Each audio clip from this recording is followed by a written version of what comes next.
Yeah, do you know what was nice about that film Box On? It was seeing Donny Adams. Yeah, you got to remember that Donny Adams. I think he'd had about 44 fights, bare knuckle fights. He was king of the gypsies. He was like king of the unlicensed fighting. You know, even though the unlicensed fighting wasn't really about that time. Yeah, but he was king of it. And Roy Shaw took his title. Um, I mean, 44 fights has never ever been beat, Donny Adams. And to stand there and talk to this referee, it was just so nice, you know what I mean? And then to go back and remember what's said about Don, 44 fights, 44 wins, King of the Gypsies. Um, him and Shaw, they both got nicked, didn't they, for going to have it bare knuckles. It was supposed to be bare knuckle fight, but no bandages, just bare knuckles. Uh, but they got bound over to keep the peace. They said no, any bare knuckle fights, and it won't happen. But gloves on, we'll let it go on, yeah. And Joe Pyle was, I think, he was charging £5 a ticket. And all of a sudden, because of what the police said and all this, that, and the other, I think Joe Pyle went up to £10 a ticket. He earned a fortune, Joe Pyle, mate. But Joe Pyle, a proper man, whatever Joe Pyle said, you agreed with, believe me, because Joe Pyle had that way about him. He's a proper gangster, a proper hard man, and he could have it as well, And a lot of respect to Joe Pyle, mate. Rest in peace, mate. I see him a few times, talked to him a few times, went down his pub, and it's nice to talk to the guy. And the other guy that was with him was Alex Steen. I know Alex Steen from prison, and not being in prison, but coming down with Ray Bender, Ronnie Bender's brother, wanted me to turn pro. But anyway, yeah. But he had so much adrenaline pumped inside him, Roy Shaw. You got to remember, Roy Shaw just come out of prison, and Roy Shaw was an handful, mate. In there, he was like proper. Nobody mucked about with Roy Shaw, mate. He used to rip doors off. When they say, Roy used to rip doors off, what he used to do was put the book behind the door, crack it open, and do the first hinge, then get hold of the door and rip the door off. Not just rip the door for the 2 inch. You couldn't do it. It's impossible, yeah. But what you used to get a book behind it, smash it, and say crack the hinges, the bottom one, and then pick it up. But don't worry about that, mate. They still hard to do that. I respect Roy Shaw. I like Roy Shaw.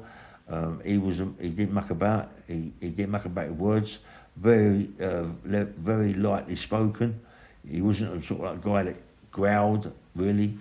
But when he was in Parkhurst, Roy, and I was in Albany, or when he was in Broadmoor and I was in Albany, whatever it was, yeah.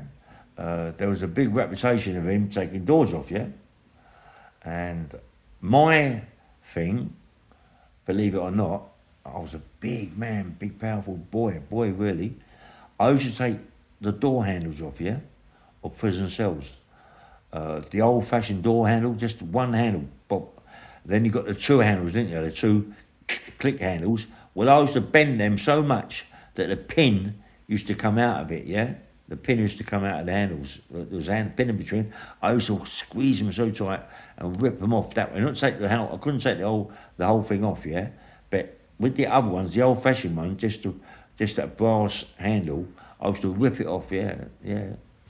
That was my thing. Roy Shaw was taking the doors off, and my thing was taking the door handles off. How about that? I mean, I loved it. I was a young kid, but powerful as anything, mate. And I just wanted to do it to prove a point.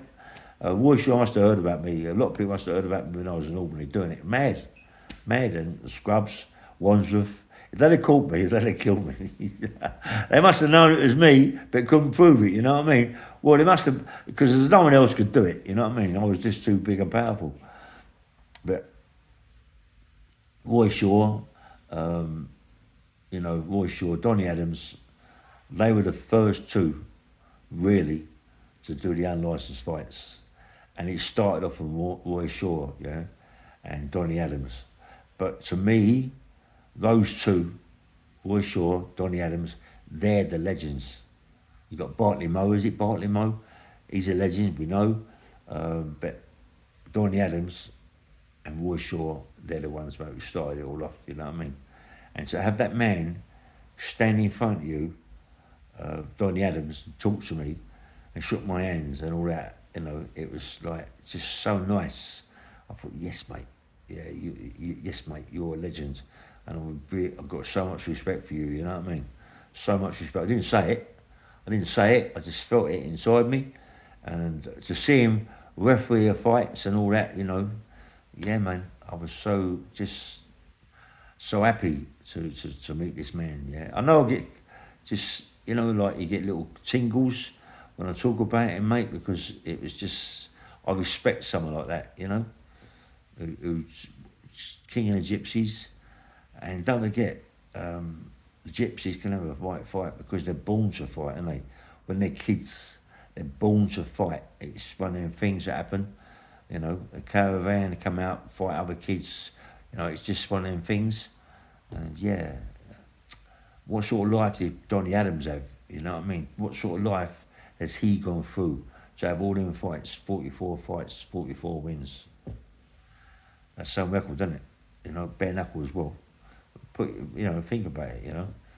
Like with gloves, you know, bare knuckles.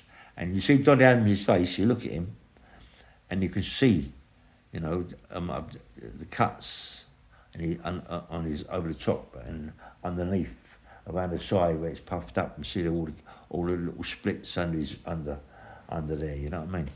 Yeah, mate. Fair play to this geezer. Big respect, mate. Nice one, bang, man,